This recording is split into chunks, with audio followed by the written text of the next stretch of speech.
Hi there, good morning, good afternoon, good evening, whatever time it is. As always, happy whatever day it is. Welcome to Left Side of the Aisle. I'm your host, my name is Larry Erickson, and for the next half hour, I'm going to be your ranter and raconteur. I'm going to be talking about things that I think are important and that I think are worthy of your attention. Any comments, questions, or reactions to the show can always be sent to me directly. My personal email is whoviating, WHOVIATING @AOL.com. And if you can catch that, you can always go to my website, which is called Lotus Surviving a Dark Time. And you'll see the URL over here a few times during the show.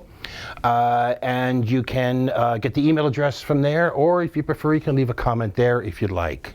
As always, if you do send me email, please include something in the subject line to make it clear this is not spam, and be a little patient about getting an answer because I'm terrible at answering emails. So, all right, with that, let's get straight to it.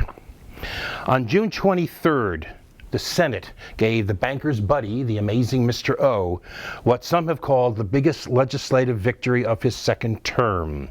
They voted to advance the bill to give him so-called trade promotion authority, more commonly known as fast track, on the massive, still secret, so-called trade bill known as the TPP, or the Trans-Pacific Partnership. This is this deal that is supposedly intended to unite 12 Pacific Rim nations, encompassing about 40% of the world's economy in one giant free trade zone.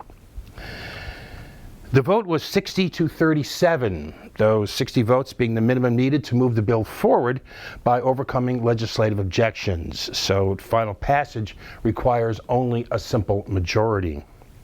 13 Democrats, including such supposed liberals as Patty Murray and Ron Wyden, voted to please the transnational corporations rather than to protect the interest of American workers and the environment. Let me give you a quick recap of the maneuvering of the past couple of weeks on this. The Senate passed its version of fast track authority, which they connected to what's known as TAA. This is Trade Adjustment Assistance. This is a program that aids workers who have lost their jobs because of trade deals, which I don't understand how this is supposed to happen, since these trade deals are supposed to be just wonderfully great for the entire economy and everybody's going to benefit by them, but this program exists. And the Senate had passed this anyway with 62 votes in favor of it. Now in the House, though, a coalition of liberals who oppose to the TPP, the Trans-Pacific Partnership, and a bunch of Tea Party goppers in the House got together to oppose the trade adjustment assistance, and they combined to produce over 300 votes against it, which in fact it blocked the fast track authority from moving forward because the rules of the debate in the House required that both parts, the adjustment assistance and the fast track authority, both pass in order for the two to move forward as a package. Well, what happened is that the pro-corporate caucus, that is the House leadership, with the support of the pro-corporate caucus, that is the White House, separated trade adjustment assistance from fast track authority and got the latter, the fast track authority, passed as a standalone measure. They got this passed by a margin of about a half dozen votes, saying that there would be a separate vote on the trade adjustment assistance in about 6 weeks. So that standalone bill went back to the Senate, which has now approved it, which means that fast track authority is headed to Obama's eager grasp without trade adjustment assistance attached to it. Now the Senate is likely to pass a move for the trade adjustment assistance probably within the next couple of days, but its fate in the House is actually still a little uncertain, both because a lot of right-wingers in the House oppose it on principle, apparently figuring that the market, PBUI, is supposed to solve all of our economic problems. And more liberal members in the House may still oppose it in hopes of blocking, of derailing the Trans-Pacific Partnership, since Obama has suggested all along that he wants both parts of this, and has even hinted that he would not use fast track authority if the trade adjustment assistance was not attached to it. However, expecting Obama to be true to his word is a rather iffy proposition. Recall that when he was running for president back in 2008, he promised to renegotiate NAFTA. This is the North American Free Trade Agreement. This is the one that made this big free trade zone among Canada, the U.S., and Mexico, which was supposed to, again, produce incredible benefits to everybody and new jobs and exploding economies and all the rest. But instead, in the years since, the United States has lost over 5 million manufacturing jobs. Even service jobs have been outsourced to other countries. There has been a constant downward pressure on wages, and our trade deficit has ballooned. Well, anyway, back in 2008, when he was running for president, Obama said he was going to renegotiate NAFTA to correct its evident shortcomings. And he actually repeated that promise shortly after he was inaugurated. And then promptly forgot about it, and there has not been a single move toward that in the years since. Now, right now, when I'm doing this, which is the afternoon of Wednesday the 24th, what I expect will happen is that Obama will sign the Fast Track, the Trade Promotion Authority, and then grandly call for Congress to pass this vital, important trade adjustment assistance. And he will lobby the liberal members of the House with basically, hey, I got TPA, I got the Trade Promotion Authority, it's a done deal. Now, I want the trade adjustment assistance, but if you don't pass it, I'm going to use Fast Track anyway. So, Fast Track with trade adjustment assistance or Fast Track without trade adjustment assistance, your choice. That is, despite his previous promises, Obama's basically going to dare Congress to vote this down. What makes all this worse is that in the course of all this sausage grinding, the bill, the Fast Track bill, has actually gotten worse and worse. You may remember how the Senate version included a provision that involved restrictions on nations involved in human trafficking, the slave trade. Obama wanted those provisions out because he was afraid they would interfere with completing this deal. Well, the bill is now passed by the Senate, weakened those provisions about human trafficking.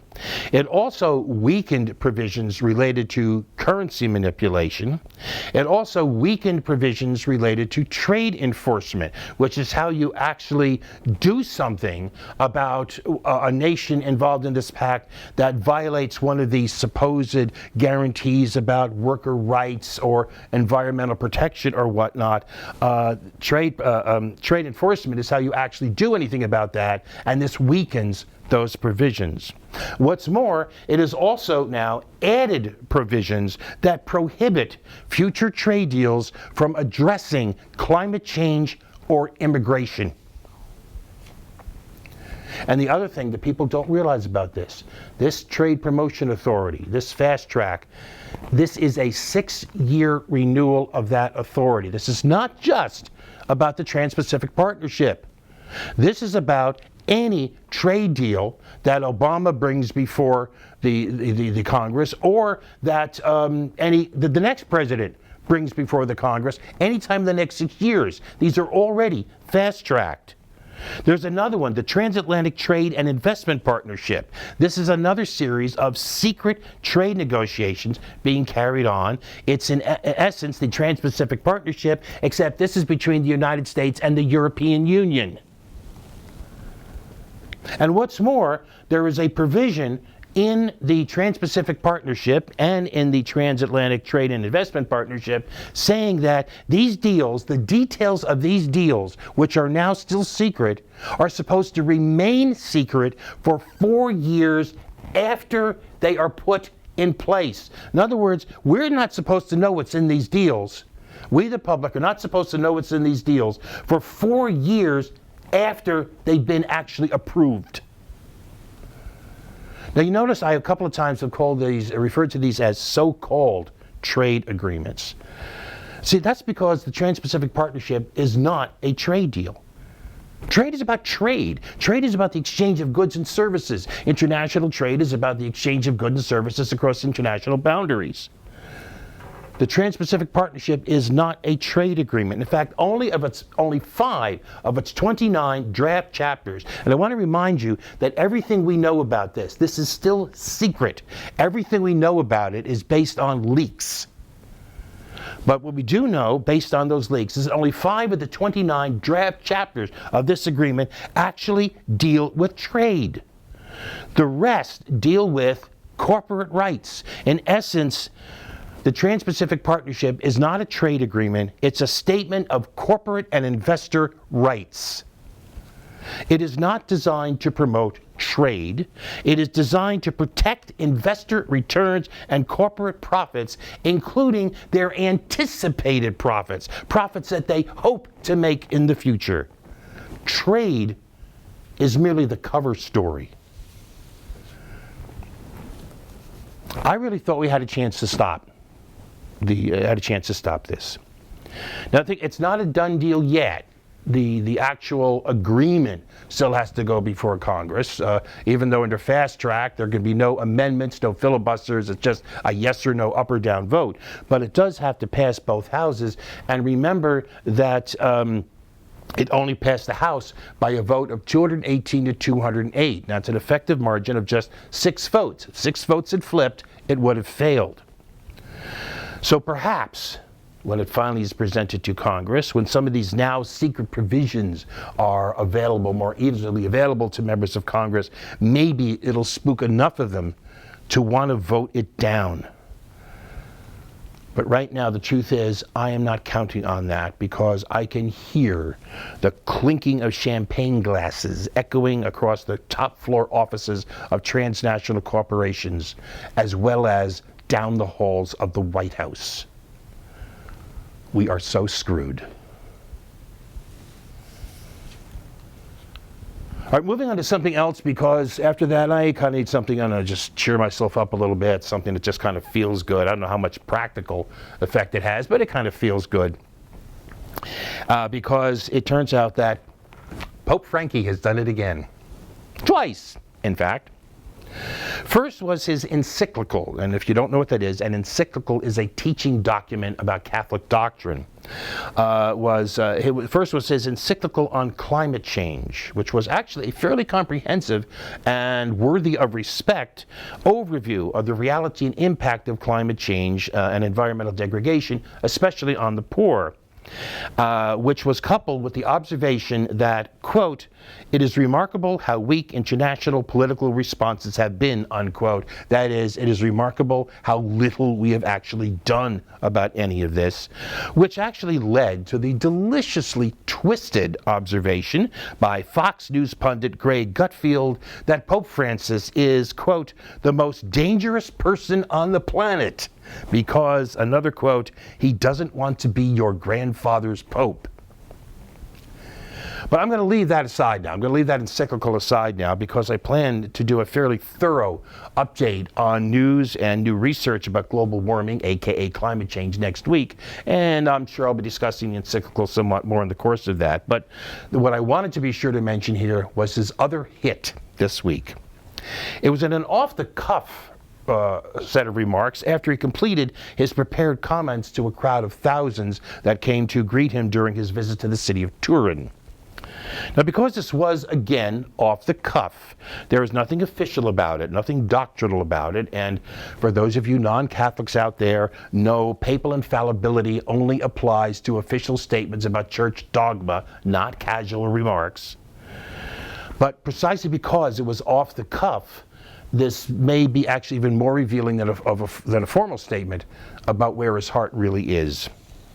What he did was he told that crowd of thousands that arm manufacturers who call themselves Christians are hypocrites. What's more, he said that those who invest in the arms industry are equally guilty of being hypocrites, saying, quote, "Duplicity is the currency of today. They say one thing and do another," unquote. In other words, he's saying you can't be in the arms business and be a good Christian.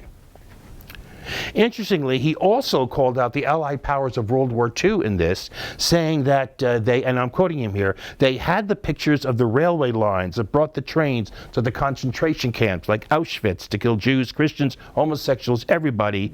Why didn't they bomb the railway lines? Why didn't they, in other words, use their knowledge and their firepower to actually try to hinder the Nazi death machine? Which actually is a pretty good question. Although it must be said that based on news accounts, apparently Pope Francis didn't really spend a lot of time addressing the Catholic Church's own, let's just call it, not overly aggressive resistance to Nazism during that same period. It's not true, as some people have claimed, that the Catholic Church was a collaborator with Nazism, but it is certainly true that the Church did not do nearly what it could have. Anyway, getting back to Pope Francis himself, as a result of the things he said and done, that I've actually joked recently that if only the Catholic Church could at least come into the 20th century with its attitude about women and women's role and women's health and so on, that, geez, I could become a Catholic again. Which it will never happen, because that would mean they'd make me a hypocrite saying I believe things which I didn't. But I was brought up Roman Catholic. And I just find looking at Pope Francis, it's kind of nice for the first time since Pope John the 23rd to be able to look at the Pope of the Roman Catholic Church and go, not bad, not too bad. Let's take a break.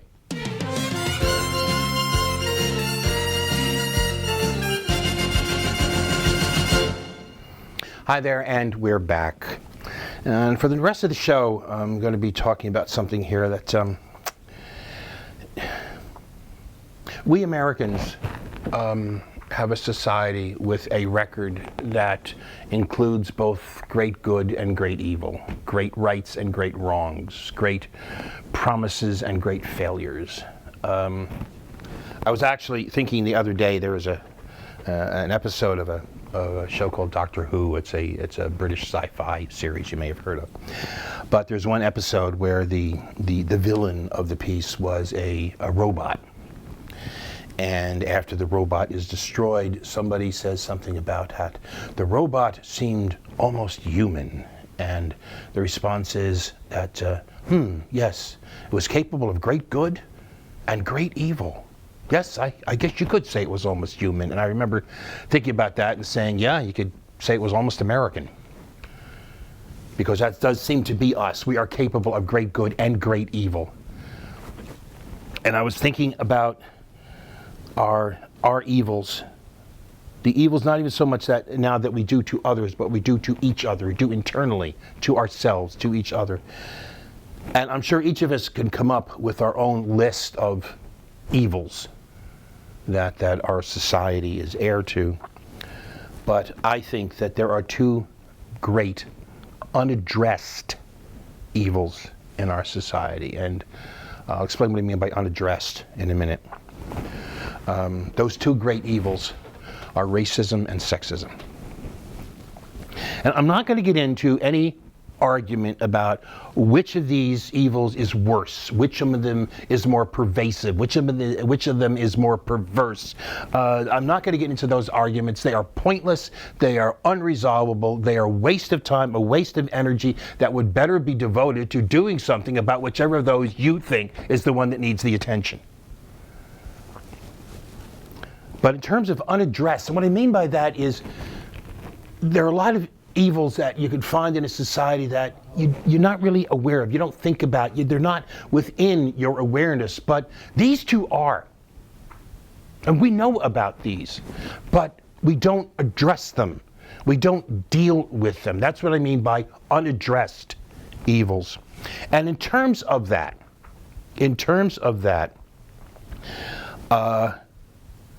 I maintain that of these two, that racism is the worst because it is so obvious. I'm not saying that racism is worse than sexism. I'm saying as an unaddressed evil, it is worse because it is so obvious. Sexism is often subtle. Sexism is built on foundations of independent but overlapping assumptions and suppositions about gender, about the meaning of gender, about gender identity, and about the notion of biologically driven roles for each identity of gender. Concepts that at some point in human history may have made some sense, but don't now. And now only serve, as all such bigotries do, serve as weapons of dominance and control.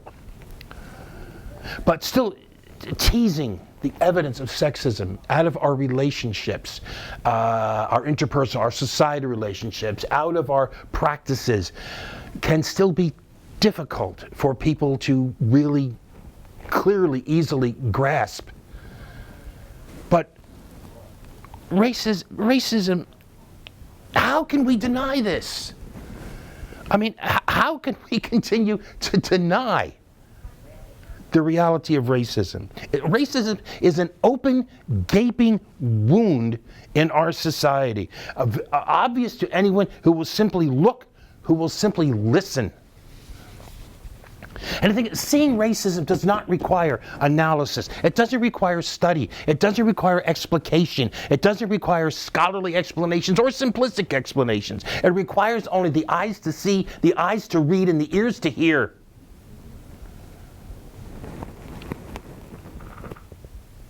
And yet we refuse to face it. Refuse to address it. Even when it is thrown in our faces like an ice-cold drink, we refuse to directly acknowledge it, address it, and deal with it. And yes, you know that I am thinking about Charleston.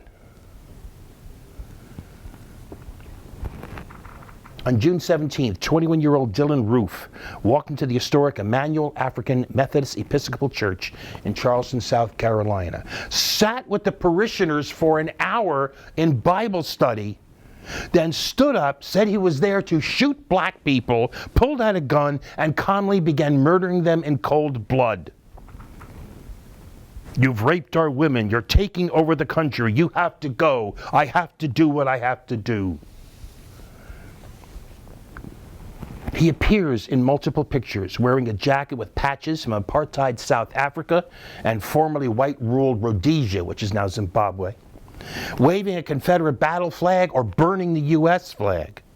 He told friends he wanted to start a race war. He told cops after his arrest that he deliberately chose the Emmanuel African Methodist Episcopal Church because of its history, because of its connection to civil rights struggles. But still, too many of us look for a reason, some reason, any reason, to avoid facing the simple, hard reality of racist violence. Or more properly, as I believe it was, believe it or not, Hillary Clinton accurately described it, racist terrorism. Instead, what we saw was the usual suspects running and hiding behind the usual excuses, the usual defenses. The right wing babbled and burbled that this action had nothing to do with race. So this was about religion. This was an attack on Christians. On Fox and Friends, Steve Doocy asked about hostility toward Christians. Maybe that's what this was about. Fox News host Heather Childers suggested Roof could have been motivated by pure hatred for religion.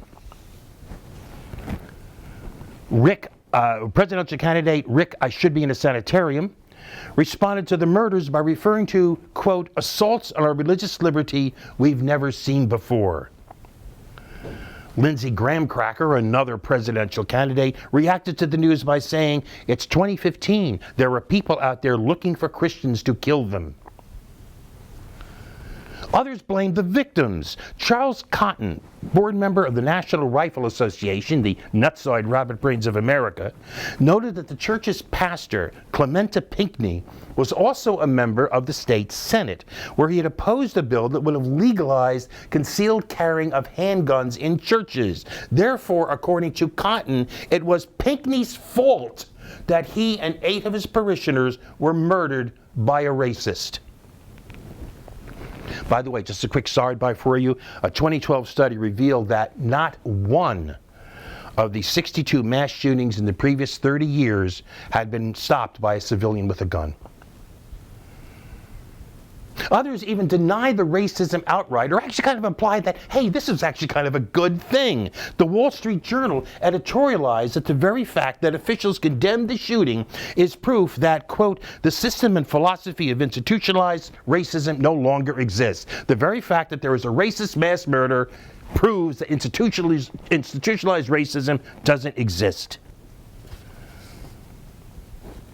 And at the end of it all, when all the dodges fail, and even when they don't, we make excuses for the violence. We humanize the murderer. You know, where low-level black street criminals are always thugs who are somehow emblematic of their culture, white racist murderers are always isolated cases with no broader meaning, no greater context. They are each time, as Charleston Mayor Joseph Riley described Roof, just one hateful person. One hateful person with, as former FBI Special Agent Jonathan Gilliam suggested on CNN, one person with some mental issues. And so it gets dismissed, isolated, cut off from society that surrounds us, an unfortunate tragedy that says nothing at all about the rest of us. We run, we hide, we do everything we can to avoid facing this. But there comes a point where we can't just avoid it. We can't just pretend. We can't look at this and just pretend it didn't happen. We can't look at all the pictures of Dylan Roof with his Confederate flags and his racist stickers and say that, oh, we just can't ignore that anymore. So, oh yes, that's the deal. The Confederate flag. That's going to be the focus of our efforts. That's how we're going to solve this. That's how we're going to deal with this. We're going to take down Confederate battle flags. Because that's what this is about, the Confederate battle flag. It's not about hatred. It's not about bigotry. It's not about racism. It's about the Confederate battle flag.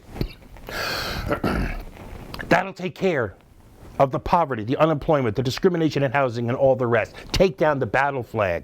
That'll take care of the 1,000 daily cuts and slights of suspicion, mistrust, and even fear based on nothing but your color. Take down the battle flag. That'll deal with all of that. That'll prevent the next Tamir Rice or Freddie Gray from happening. That will fix everything. Just take down the Confederate battle flag.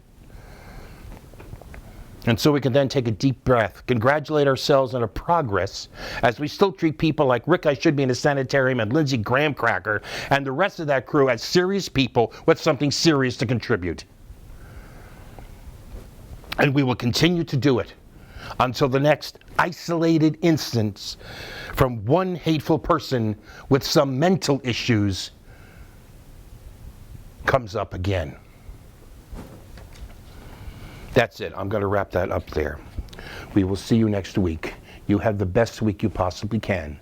And for now, as always, peace.